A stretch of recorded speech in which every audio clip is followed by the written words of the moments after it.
Merhaba arkadaşlar. Buketle Kahve Falı kanalıma hepiniz hoş geldiniz. Bugün sizler için fincanımı kapattım ve izleyen bütün arkadaşlarım adına niyetlendim. Arkadaşlar sizler yüreğinizdeki sıkıntınıza odaklanın. Hepimizin dertleri başka tabii ki de. Maalesef hayat bizleri bambaşka yerlerden sınıyor. Dolayısıyla sizler kendi yüreğinizdeki sıkıntıya odaklanın istiyorum. Bütünün hayrına olsun, kolektifin hayrına çıksın diye ben pozitif enerjimi gönderdim ve bakalım neler söyleyecek fincanımız, bizi hep beraber dinleyelim diyorum ve şöyle neyse halimiz o çıksın falımızda dedikten sonra gördüklerimi paylaşacağım. Haftanın başındayız daha.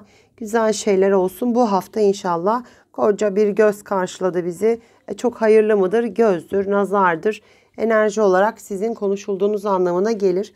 Şimdi bugün yüreğinizin ortasına baktığımda arkadaşlar öncelikle bir boşluk olabilir elbette ki ama bu boşluğu birazcık siz sanki ne yapsam, nereye gitsem. Şimdi bak burada tahterevalli var ama birisi küçük birisi büyükte duruyor. Altı da boşlukta kalıyor. Dolayısıyla siz kaygılarınızı şu an yönetemediğiniz ve kaygı sebebinizin de resmiyetle ilgili olduğunu söylemekte arkadaşlar bize. Bu resmiyet kimisi için boşanmayı düşünmekle, kimisi için mirası düşünmek, kimisi için ölüm, kimisi için doğum ama bir şekilde resmi kayıtlarla bağlantısı var. Çok pardon, arada öksürüyorum arkadaşlar. Malum hava şartlarımız. Şimdi şöyle, aile olaylarını o kadar çok net üstünü çizmişsiniz ki, yani ayrı kulvarlar diyorsunuz. Aile bağlarımla alakalı kısımlar burada ama dışarıda benim arkadaşlarım ya da çevrem, sosyal çevrem, iş hayatım nasıl değerlendiriyor ile ilgili böyle bir sınırınız var adeta. Şimdi daha çok sosyal çevreyle ilgili, yani iş hayatınızla alakalı bazı şeyleri gündeminizde durdurmuşsunuz. Yani biraz silik, biraz boşlukta, biraz boşlukta arkadaşlar.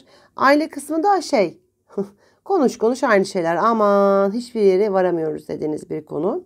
Şimdi son 2 ayınıza baktığım zaman ben burada ciddi gözleriniz var bir.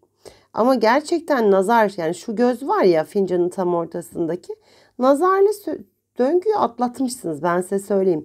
Yaptıklarınız nazar olmuş. Yani aslında hani öyle bir başarılı olmuşsunuz ki, öyle bir ne diyelim ona, öyle bir konuşulmuşsunuz ki aslında aileye tavrınız öyle bir netmiş ki, işte arkadaşlarınızla, iş hayatınızda patrona kafa tutmuşsunuz. Yani yaptıklarınız hafif diyemiyorum. Böyle çok iddialı olduğu için de çok konuşulduğunuz bir döngü olarak veriyor. Öyle söyleyeyim size. Nitekim arkadaşlar, bir at nalınızın olduğunu, kısmetli oluşunuzun göze geldiğini, özellikle resmi sürecinizin kafanızda bir süredir var olduğunu, 2 konuyla bağlantılı resmi süreciniz var bu arada. Yani diyor ki çok konuşulmuşsun, çok dedikodun yapılmış. Çünkü işteki alacağın zamla hayatında evine alacağın süreç, ailenle falan çok mirasın oyun buyun konuşulmuş. Çok karışık. Arkadaşlar karışıksınız. Birden fazla konuyu düşünüyorsunuz. Kule kartı çıktı. Birisi sebepli. Burada birisi sebepli var diyor. Yani senin işin her şey yolundayken Ayşe böldü, Fatma yaptı. Bir şekilde düzgün giden gidişatınla alakalı el alem dahil oldu da senin hayatına bunlar başına geldi. Döngü ne kadar zaman devam edecek? 1 hafta daha arkadaşlar. Yani Aralık ortasına kadar sürecek bir süreciniz var. Fakat Aralık'ın ortasına gelecek bir haber sonrasında Aralık'ın sonuna kadar devam edecek bir resmiyet süreciniz çıkmış. Bu resmiyeti herkes hayatındaki resmi belge olarak değerlendirebilir. Benim burada ilk dikkatimi çeken, Seyit Onbaşı gibi eğilmişsiniz. Sırtınızda büyük bir yük. Ama bu yükün üstünde bir kişi ters duruyor. Yani aslında yükünüze yük yapmış birisi. Keza hemen üstünüzde bir anahtar var. Açar, ister iş kurmak, ister aile sorunlarını halletmek, ister bir meseleyi çözmek. Burada bir açar var.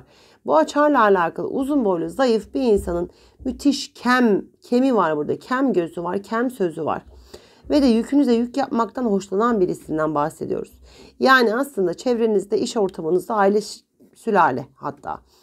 Zayıf, uzun boylu bir insan. Hatta kafası biraz alnı açık galiba. Kafası biraz daha belirgin, silik bir şekilde dursa da. Bu insanın bir haberi sonrasında açar mevzunuzu gündeme getireceksiniz. Ama aralığın sonunda birçok mevzu işte burada patlıyor. Demem o ki aralığın ortasında siz bir şeyler yaşarsınız. Anahtar mevzunuzu kanırtacak, yükünüze yük yapacak. Özellikle kem gözlerle, sözlerle biraz size hücum edecek. Yani siz bir şeyi netleştirdikten sonra buradaki olay karışık. Neden? Bilinçli hakaret edecekler. Bilinçli üstünüze gelecekler. Bilinçli sizi suçlayacaklar. Yani açar mevzunuzun zorlanması anlamına geliyor burada. Şimdi bir kart seçeceğim arkadaşlar. Bu zorlayan kişi. Bak diyor ki seni kim zorlarsa zorlasın. Senin burada buna bilinçli olman lazım. Hazırlıklı olman lazım. Dinlenmelisin. Kafanı takıp ciddi anlamda enerjini düşürmek seni yoracaktır. Sen burada nereye hazırlanmalısın arkadaşlar söyleyeyim. Siz burada Ocak ayına hazırlanmalısınız. Asıl top hani maçtaki top Aralık sonu olacak. Yani siz Aralık sonundaki maça hazırlanmalısınız. Parayla alakalı resmiyet sonlandıracak. 4 rakamı 41 rakamı görüyorum. Kuğular var burada peş peşe. Sanki böyle araba garajı var da böyle araba garajlarının yanına arabaları park etmişler de böyle kuğular park etmiş gibi. Bu ne demek? Üst üste adınıza hayırlı olacak iş var. Aileden güzel döngü. İşte oradan temiz cevap. İşte buradan şu gibi dediğiniz zaten böyle olacağını beklediğiniz, umduğunuz bir süreciniz arkadaşlar şey yapıyor. Ne diyelim ona? Sıra sıra. Yelpaze düşünün. Her bir dalında bir şey çözeceksiniz şeklinde görünüyorsunuz arkadaşlar. Şimdi bunlar sizin hayrınıza olan kuğu olmaları, sizin adınıza bereketli olmaları anlamına gelir.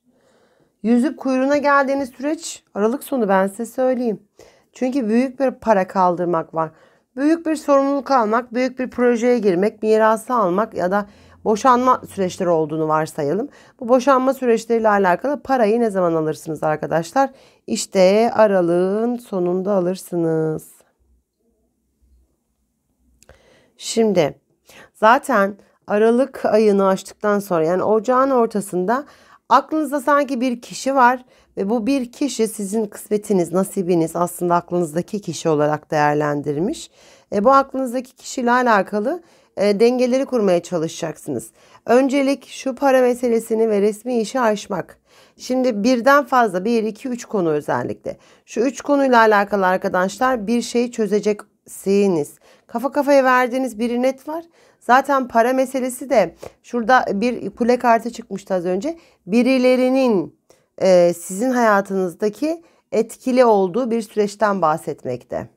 Yani aslında onun bunun yüzünden sen var olan kısmetlerini alamadın, yavaşladı. Bir bildiğin kaplumbağaya dönüşmüş. Şimdi burada uykusuz kaldığın, kafayı taktığın, yatmadan önce huzursuz olduğun, aslında tartıp biçtiğin bir yerde ama seni yorduğunu gösteriyor arkadaşlar. Siz bu süreçte yorulacaksınız. O yüzden diyorum ya asıl maçınız Aralık 15'te değil, Aralık sonunda Ocak başı olarak değerlendireceksiniz. Bildiğiniz tavus kuşu olarak vermiş. Parasal bir mevzu. Ya birileri durup sizin sırtınızdan dürtüyor gibi çıkmış. Şey gibi düşünün. Sizinle ilgili bir tek açık var. Atıyorum. Zamanında şu hatayı yaptınız. Nasıl iflas ettin ama nasıl iflas ettin ama nasıl iflas ettin ama nasıl iflas ettin. Arkadaşım ben 10 yıl önce iflas ettim. Ve iflas ettiğim ne varsa bunları tolere ettim. Yerine getirdim. Sen niye benim hala en büyük yaramla habire beni kanırtıyorsun dediğiniz biri var sizin etrafınızda. Sonrasında bu durumu aşmış olacaksınız. Karşı tarafın kaygıları size göre daha fazla. Ne demek istiyorum? Şunu söylüyorum. Senin hayatında gerçekten para büyüklüğü, iş büyüklüğü, sorumluluk büyüklüğü var. Sen bu işle alakalı birçok konuyu geride bırakacaksın. Bunu da Ocak ortası vermiş. Ocağın ortasında ailevi olarak karı koca, iki sevgili, yeni partner, sözlü nişanlı, artık hayatınızda kim varsa, eş vefat etmiştir, tek yaşıyorsunuzdur. Hayatınızda biri vardır ama adınız yoktur. Partnersinizdir ama tam adınızı koyamamışsınızdır. Mıdır, şıdır, bıdır. Yani orası mış gibi bir şey aslında. Dolayısıyla hani o kişiyle beraber sizin hayatınızda bazı şeyleri dengelemek zorunda kalacağınız bir döngüyü Ocak ortası vermiş. Çünkü siz artık hayatınızın o nazarla, o konuşmuşluk, o yorulmuşluk her neyse ciddi anlamda geride bırakmak istiyorsunuz. Arkadaşlar hayatın tokatı, sillesi ise bunun adı. Siz onu zaten sindirmişsiniz, ben size söyleyeyim. Yüzüp kuyruğuna geldiğiniz 2 aylık döngünüz var. Çünkü Ocak sonu Şubat itibariyle kariyer evinizin, hatta etrafınızdaki rahatlamaya bakılırsa Mart diyebiliriz. Şurası Mart sonrası müthiş bir rahatlama, aydınlanma, bol dedikodular, mışmışlerin sizin hayatınızda zerre umurunuzda olmayacağı bir sürece giriyorsunuz. Size aslında Ocak'tan sonra Şubat ayında şuradaki bir yoğunluk bekliyor. Bu yoğunlukta da zaten birisinin baş tacısınız. Bu insan dimdik durmuş, kafasını size almış, en büyük asker bizim asker misali. Zıplatıyor adeta. Önünüzde güzel bir A harfinden gelen teklif ya da işte haber, müjde sonrasında birilerinin başının tacı olursunuz. Kariyer eviniz müthiş açık. Bereketiniz, paranız, borcunuz bitmiştir. İşte harcınız bitmiştir. Ödemenizi almışsınızdır, yapmışsınızdır, bitmiştir. İşinizde kalıcısınızdır. Burada ailevi olaylar ne dedik? Çizgi çizmişsiniz de dışarıdan çok insanlara bir şey belli etmiyormuşsunuz gibi demiştik. Dolayısıyla burada ailevi olaylarla alakalı bir insan bir insanın ayağının altına muz kabuğunu koydurmuş, kaydırtmış. Bayağı muz kabuğuyla kayılmış bir insanın ayağı. Dolayısıyla hani burada aslında inatçı da bir insan olduğunuz bariz belli. Bu insanın er ya da geç ne olduğunu, kimin olduğunu, nasıl olduğunu açıklamak istiyorum, öğretmek istiyorum, göstermek istiyorum mücadelesi var. Ve insanlar zamanla o kişinin nasıl bir yapıda olduğunu çözüyor. Bu da sizin oh be bak içimin yağları eridi dedirtmenizi sağlıyor. Konuşmalar öylesine ilerleyecek. Yani siz büyük sıkıntıyı aşmış olacaksınız. Şimdi aşk hayatınızla alakalı bildiğiniz şöyle hani böyle gösteriler falan yapılır ya, işte böyle eteğinin altında bir cüceler vardır, böyle bir cüce çıktı, iki cüce çıktı. Siz eteğinizin altında bir şey saklar görüntüsündesiniz. Yani aslında bir şeylerin üstünü örtbas etmeye çalışıyorsunuz. Nedir? Karı kocasınızdır. Sizin ailenizle alakalı bazı konuşan, boş yapan insanların eşinize yansıyıp da hayatınızda sizin ve ailenizle ilgili negatif düşüncelere sahip olmaması için birilerinin boş konuşmalarını örttüğünüzü görüyorum. Bunu da böyle ceketinizin arka kısmıyla yapıyor gibi çıkmışsınız. Eteğinizin altına koyarak gibi çıkmışsınız. Bir şeylerin üstünü örtmeye çalışacaksınız. Ama burada devam eden bir beraberlik olduğunu gördüğüm için karı koca birlikte devam edersiniz. Önünüz açık diyorum arkadaşlar.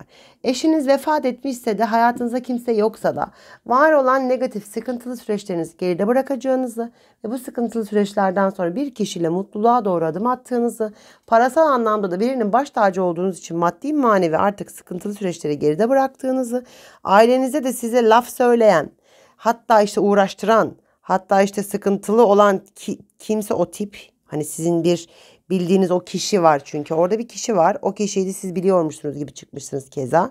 Hani onu çok geride bıraktığınız bir süreciniz olacak arkadaşlar. Burada diyebilirim ki ne dedik? Şubat dedik. Mart. Mart sonrası hayatınızda hiçbir şekilde sıkıntı olmayacak. Sıkıntı kalmayacak. Çözdüm, bitirdim, hallettim diyeceğiniz bir sürecinizin olduğunu söylemekte. Bugünlük benden bu kadar arkadaşlar. Son bir kar seçmek istiyorum burada. Kariyer evinizle ve mükemmel ilerleyecek birisinin baş tacı olmanızla alakalı olarak kendi haklı olduğun konuda birilerini bak, atın üstüne çıkmışsın, elinde kendine emin bir şekilde kendini ispatlamışsın. İnsanlar da sana saygı duyuyor. Demektir ki bu, sen kendini kanıtladın, kalıcısın. Ailedeki özellikle birilerinin ayağını kaydıranlar, bak diyor ki evet sen buna çok taktın, üzüldün, sıkıntı, yara aldın, maddi manevi belki seni zorladı. Ancak önünde doğan güneş var. Lütfen bu sürecin devam edecek olduğunu düşünme. Haricinde ilişki açısından da şuralardan bir kart seçelim bakalım. Şuralara gitti birden enerjim. Var olan birilerinin yaptıklarını örtbas edip sen yeni bir sayfa açmak, yeni bir başlangıç yapmak, yeni bir alana geçmek, yeni biriyle beraber olmak, aşk hayatında yenilenmek, başlamak, sıfırlanmak istiyorsun diyor. Keza bence de öyle. Mart itibariyle genel hatlarıyla hayatınızda birçok konuyu aşmış olursunuz dedi bu fal bana. Ben de görebildiğimi aktarmaya çalıştım. Dinlediğiniz için çok teşekkür ederim. Arkadaşlar özelden bakım yaptırıp da kolektiften takibe devam eden çok net, güzel, enerjili tanıdığım arkadaşlarımın olduğu, artık böyle dostlarımın olduğu bir alan. Buraları da dinlediklerini biliyorum. Yeni katılan arkadaşlarım da hoş geldiniz. Bütün dinleyicilerim, arkadaşlar, enerjinize, varlığınıza sağlık. Ben sizlerden aldığım enerjiyle yoluma devam etmekteyim. O yüzden sizlere çok teşekkür etmek istiyorum. Herkesin kalbinin güzelliği böyle hayatının ta kendisi olsun diye dua eden biri olarak. Tabii ki de derdiniz çoktur. Eminim ki yürek bir yerlerde çok yandı, acıdı, işte sınandı. Ama biliniz ki ilahi adalet er geç tecelli ediyor. Size kim ne yaptı bilemem ama beddua ederseniz kendinizi negatif beslersiniz. Ben de sevdiğim insanlara da söylediğim ve buraya da çok kıymet verdiğim için sizlere tavsiyem bedduadan uzak durun. Enerjinizi negatif boşu boşuna beslemeyin. Er geç tecelli edecek bir ilahi adalet sistemde otomatik olarak işliyor. Bunun için sen umudunu yitirmemelisin.